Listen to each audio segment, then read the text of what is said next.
ایمان مزاری پر شدید تنقید، بلوچ یکجہتی کمیٹی کی حمایت کو ریاست دشمن موقف قرار دیا گیا ہے۔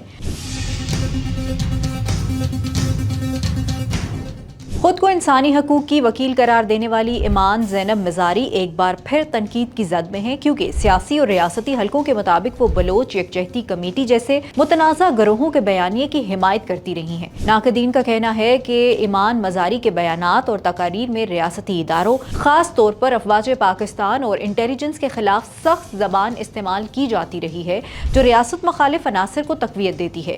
سیاسی حلقوں کے مطابق ان کے اقدامات اور بیانات انسانی حقوق کے نام پر ریاست مخالف سوچ کو فروغ دیتے ہیں، جس سے معاشرے میں انتشار اور اداروں کے خلاف نفرت پیدا ہوتی ہے۔ واضح رہے کہ ایمان زینب مزاری اور ان کے شوہر کو متنازع ٹویٹ کیس میں 17 سال قید کی سزا سنائی جا چکی ہے، جس کے بعد ان کی سرگرمیوں اور مبینہ ریاست مخالف روابط پر بحث مزید شدید ہو گئی ہے۔ اپڈیٹس کے لیے دیکھتے رہیے WeNews.pk۔